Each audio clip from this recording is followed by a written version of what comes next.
expand your world and realize every challenge that's ever been brought to me has made me more. I've become more so I can serve more, so I can enjoy more. That's why we're here in this life, to bring more good, more great, to bring insight, to bring strength, to bring action.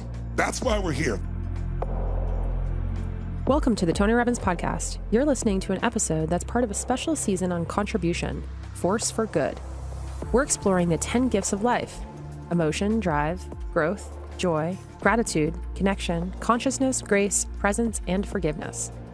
You'll hear Tony explain each gift, and you'll also hear stories of true heroes who show us how they show up in real life. We hope you enjoy this episode on the gift of drive, or as Tony calls it, hunger.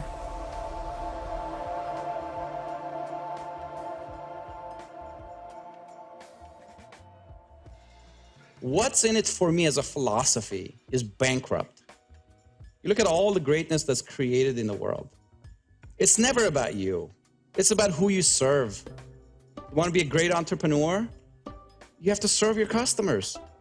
If you want to be a great teacher, you have to serve your students. If you want to be a great friend, you're serving your friends. And when you move out of that you being as an individual, limited, insecure, greatness doesn't live there. Greatness lives in each other. The voice you just heard was that of Alfred E. Sayan.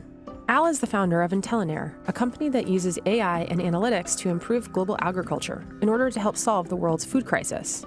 Al is passionate about using science and technology to greater serve humanity and has committed his life to being a servant leader. His career as an engineer, CEO, serial entrepreneur, environmentalist, and angel investor has been far more about doing good as it has been about financial success. Al is Armenian, but immigrated to the U.S. from Iran at just 13 years old in 1978, just before the Iranian Revolution and the start of the Iran-Iraq War. It was an extremely difficult time for both countries.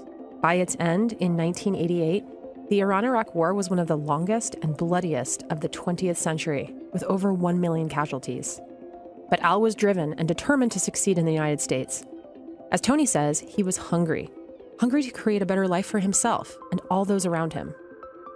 In fact, when people ask Tony what it takes to succeed in life, the one answer he gives them is hunger.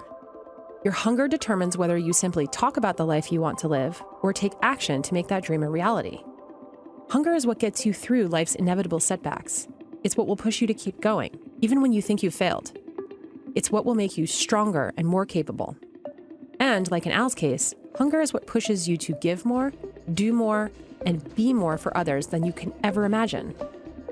In today's episode, you're going to hear more from Al and about his journey, and you'll also hear from an extraordinary woman named Gabby, who has dedicated the past 20 years of her life to rescuing children from slavery and a life on the streets in Nepal.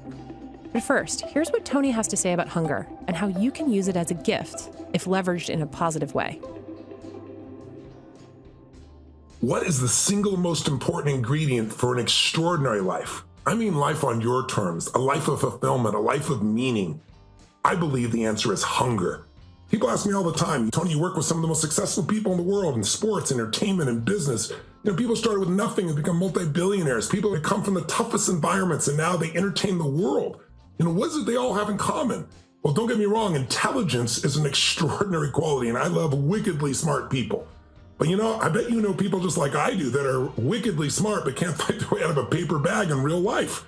So as valuable as intelligence is, there are people who seem to have less intelligence, but they get greater impact. And what is it? What is that magical force? It's insatiable hunger, that desire to do more, to be more, to give more, to create more. Someone who will not settle for less than they can be, less than they can give. That is power. If you look at some of the greatest, most successful business people in the world, I don't care if it's Richard Branson, anybody you can think of. Richard Branson is as driven today, Sir Richard, as he's known as today. It's such a beautiful soul. Everything's give it a go. He is as hungry and driven today in his late 60s as he was when he was 16 years old, starting virgin in a crypt in a cemetery.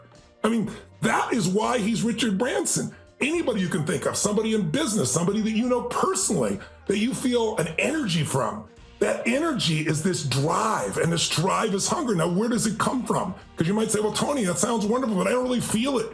Well, the answer is it comes from pain very often. It comes from pleasure or pain, but usually pain. In other words, you get hungry for more because something's been missing. I used to remember early in my life, I'd meet people. And, I grew up in a pretty tough environment. I meet people that have given everything. They have the most beautiful family. I'm meeting my fourth father, They don't fight. It doesn't seem, at least on the outside, they seem to be so happy. They have tremendous economic advantages. They've got, tremendous education. They got love everywhere. And they spend their life going in and out of rehab.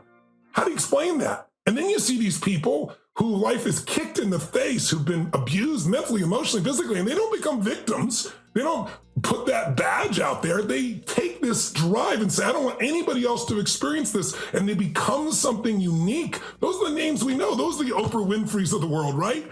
Well, you know her story. Where does her hunger come to keep serving? She doesn't need to do that. What drives her is something more than herself. And so it's not just hunger to lose weight so you can make it to, into a bathing suit for the summer or something. It's not just hunger so you can make a certain amount of money so you can feel okay. It's hunger for something greater than yourself. It's the hunger to serve. It's the hunger to become more. It's the hunger to give more. And I know it's inside you, or you wouldn't be listening to this conversation right now. I hope the conversation is stimulating some part of your heart that knows that you're made to be more, do more, and give more, and it's time to wake up. And what does it sometimes is you hit a threshold. I know that's what it was for me.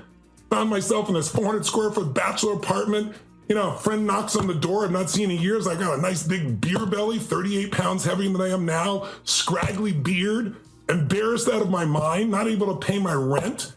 Finally, something I hit this edge where it's like, I know who I am as a man, mentally, emotionally, spiritually, financially, psychologically. It's so much more than I'm demonstrating. It's something clicked. And I just never let that hunger disappear again. I have it today. I don't have to work another day of my life. Why am I on this conversation with you? Because I want you to experience your own gifts. They're there. No one needs to give them to me. Tony Robbins didn't give them to you. They're there. They just need to be activated. And my bet is they've been activated because they'd be activated at a higher and deeper level. Why not make the holiday season the season of massive expansive growth of the desire and the hunger to give your joy, not just the presence, to give your love, to bring understanding and meaning to your family and friends, not as someone pontificating, someone who listens and cares and understands and gives people the one thing that very few people have anymore, your complete focused attention, not looking at a text or a TV in the back of the corner, actually being there with those you love. The greatest gift that'll give others really is they'll get to experience you, the real you, the deep you, not the surface you that has to run around and deal with all the stressful events of your life. Please give yourself this gift.